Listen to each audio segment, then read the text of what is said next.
¿Qué tal, amigo? Hoy voy a estar hablando sobre la pregunta que tal vez muchas personas en el mundo se estarán haciendo sobre Venezuela. ¿Por qué un país tan rico, por qué un país tan próspero ha caído donde ha caído? La palabra de Dios dice y enseña que antes que venga el quebrantamiento, llega la soberbia.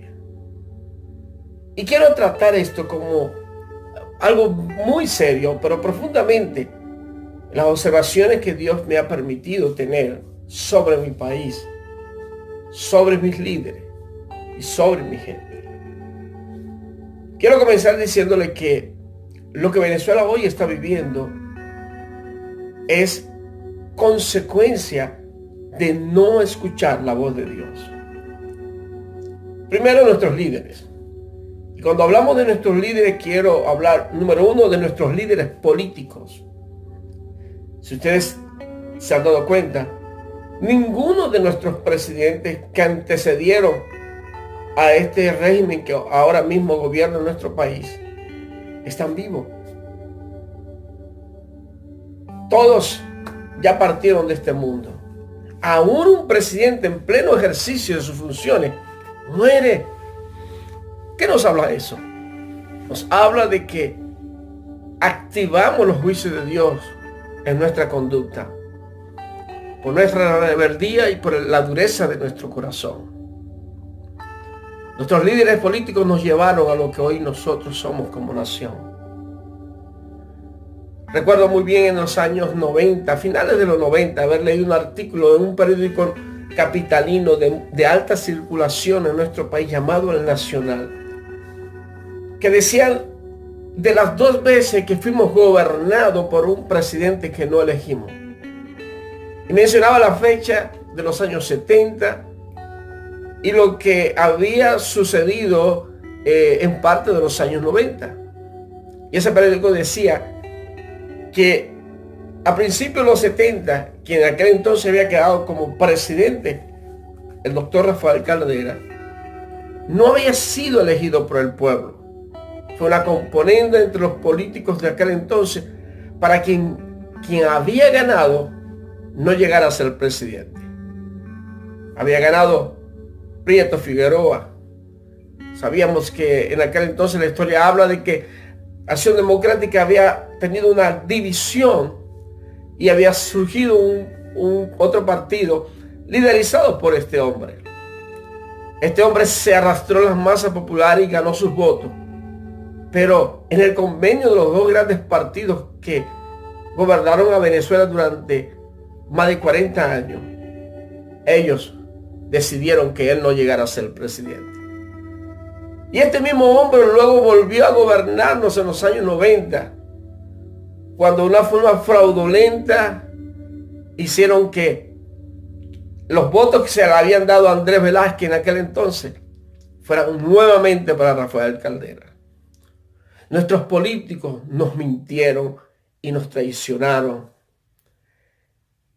Y dice la palabra de Dios, no os engañéis, Dios no puede ser burlado, porque el alma que pecare, esa morirá. Así que nuestros políticos han recibido y están recibiendo las consecuencias de sus acciones. Y tal vez usted dirá, pero eso ha pasado muchos años de eso. Pero sí, pero mientras nosotros no tengamos un corazón arrepentido acerca de esas acciones, las consecuencias las vamos a seguir viviendo. El segundo grupo del cual quiero mencionar es nuestro pueblo, nuestra gente. Gente que por naturaleza alegre, gente por naturaleza dadivosa, generosa, pero tiene una particularidad. Somos idólatras. Toda Latinoamérica es idólatra. Por eso es que toda Latinoamérica es corrupta. Y la razón es porque, según la Biblia, la idolatría, los ídolos no tienen poder para hacer bien ni mal.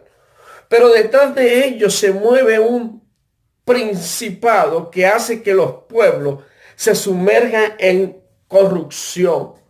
Y es por eso que Dios, en su palabra, hay 2 poderes fuertes al cual él ataca, que es la idolatría y todo lo que tiene que ver con el mundo de las tinieblas, con el mundo del ocultismo. Porque detrás de la idolatría se esconden los poderes diabólicos que operan en la corrupción. Y en Venezuela, en estos últimos años, la idolatría ha crecido de una forma exponencial. Hoy en día, uno de los ídolos más honrados en el país tiene una procesión hasta de más de 5 millones de personas. En mi país se dan más de 2.500 procesiones al año a cualquier cantidad de ídolos. Mas sin embargo no honramos al Dios que sembró el petróleo, el oro, los diamantes, que nos dio vegetación, que nos dio agua potable, pero a montón, que nos dio montañas, nieve, desierto, una geografía envidiable, deseable. Bien lo dijo Cristóbal Colón cuando entró al Orinoco, tierra de gracia. Pero no hemos sabido honrar a nuestro Dios, al Dios que hizo los cielos y la tierra. Aparte de eso, el mundo de las tinieblas, que se mueve atrás de toda práctica de ocultismo.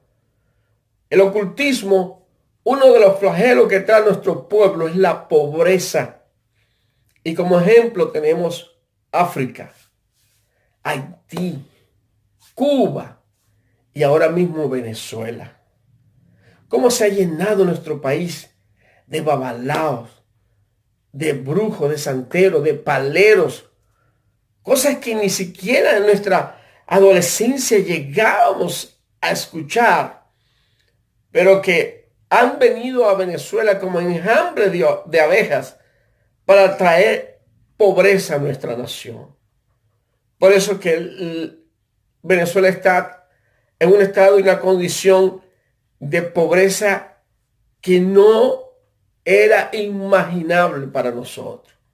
No cabía en nuestra imaginación, porque todo lo teníamos.